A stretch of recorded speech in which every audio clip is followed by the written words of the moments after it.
On May 25, 2020, a white Minneapolis police officer, Derek Chauvin, knelt for 8 minutes on the neck of a black Minneapolis man, George Floyd.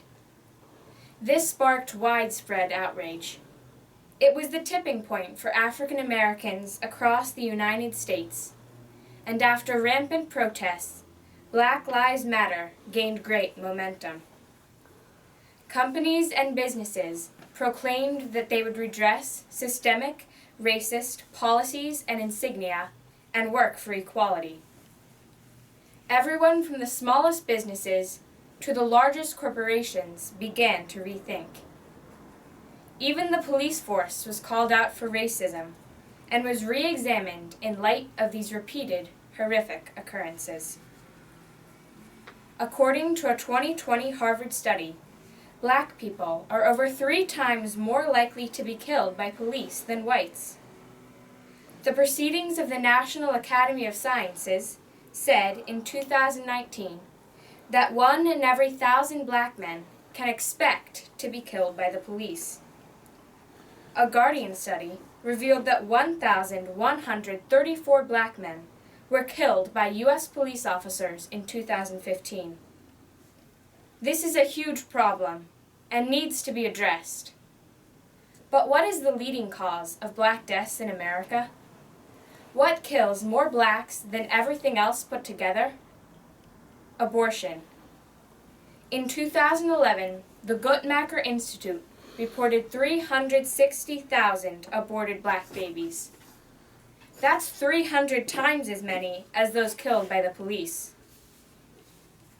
On July 21, 2020, an article appeared in the Washington Post concerning the removal of Margaret Sanger's name from Planned Parenthood's Manhattan Clinic.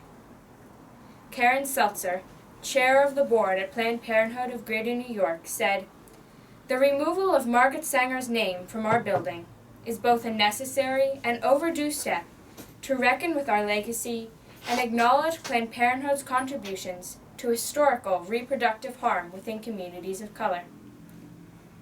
Margaret Sanger's concerns and advocacy for reproductive health have been clearly documented, but so too has her racist legacy. How was Margaret Sanger racist? She attempted to eradicate minorities through contraception. She even wrote to Dr. Clarence Gamble, a huge eugenics and birth control supporter, "We do not want word to get out that we want to exterminate the Negro population." In the same article from the Washington Post, Esther Katz, founder of the Margaret Sanger Papers Project, said, "Sanger supported the sterilization of some people with mental illnesses, and to advance the birth control movement, she spoke with the Ku Klux Klan."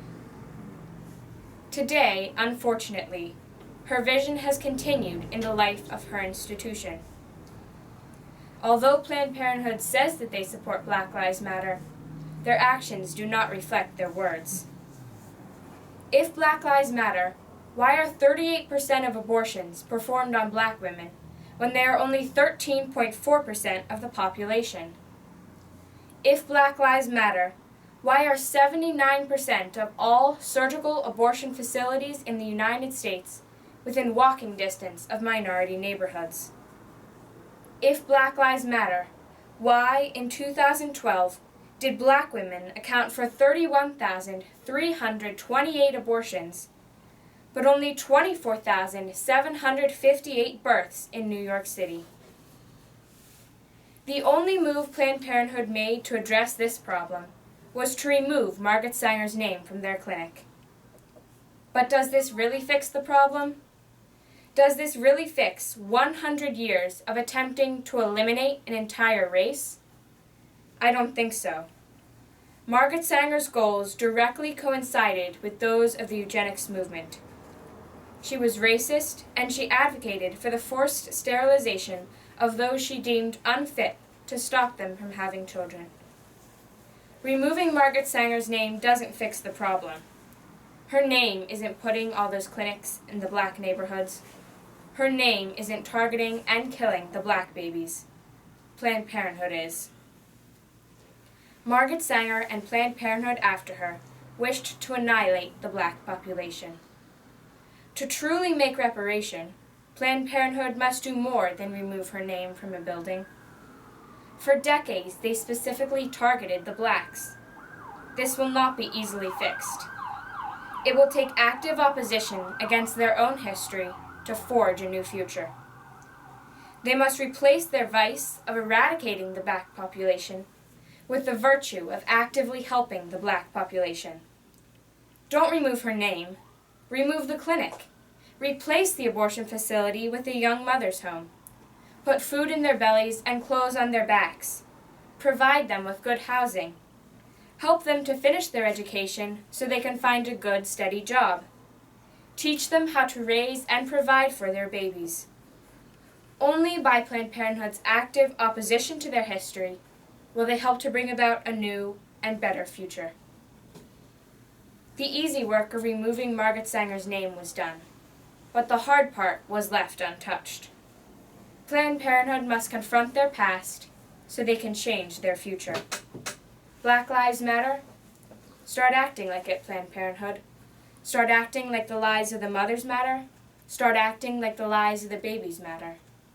This is how the targeting will stop. This is how the eradication will end. Because Black Lives Matter.